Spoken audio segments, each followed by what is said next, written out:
1947. My dad gets involved with some friends. They were going to start a radio station in Las Vegas. And the governor of the state of Nevada, he was going to be there for the opening of the radio station. And that's when he got the knock on the door. My dad opens the door, he's at home getting dressed, and it's a fellow by the name of Al Schwimmer and Reynolds Selk.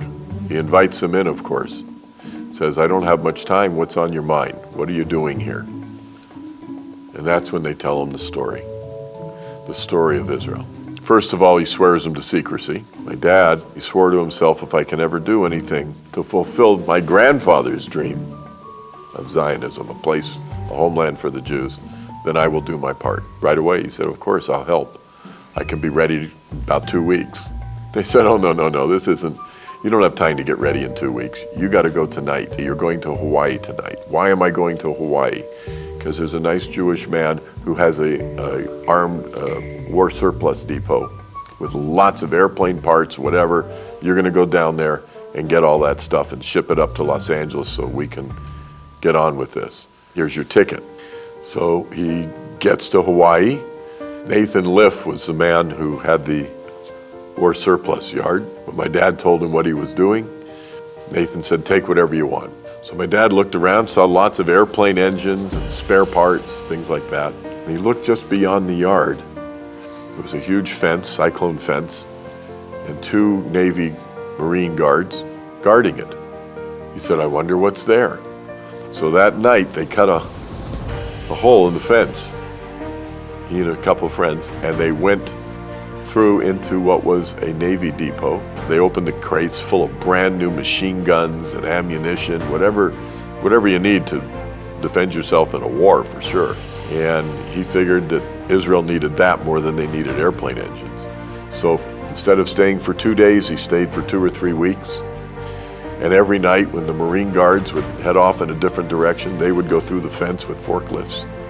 And they stole tons and tons and tons of machine guns, all kinds of weapons, all kinds of ammunition.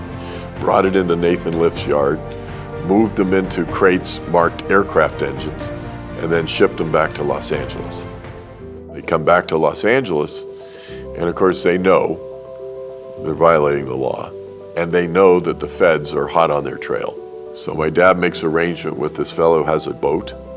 They're gonna load all these weapons on his boat. He makes his deal with this guy who owns the boat.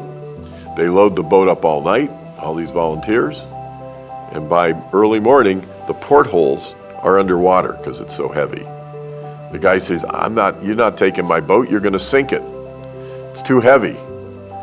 So my dad made a command decision that he made a lot, I think, during the war. He pulled out his gun, stuck it to his head, and said, you got 5 seconds to change your mind or I'm going to lighten the load.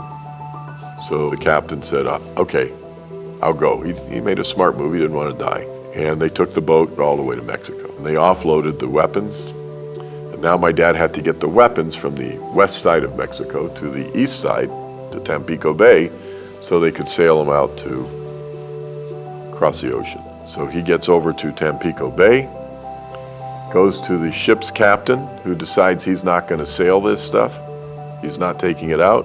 My dad has the same gun in the same pocket, does the same routine, and the boat sailed. And it goes to Haifa. The boat that sailed to Haifa provided the wherewithal for the Israelis to break the siege of Jerusalem. I didn't know this part of the story until much, much later. It's 2008, 9, somewhere in there. We were interviewing Shimon Peres for a documentary we did. And Shimon talks about how he was there in Haifa, waiting for that ship like they were waiting for the Messiah.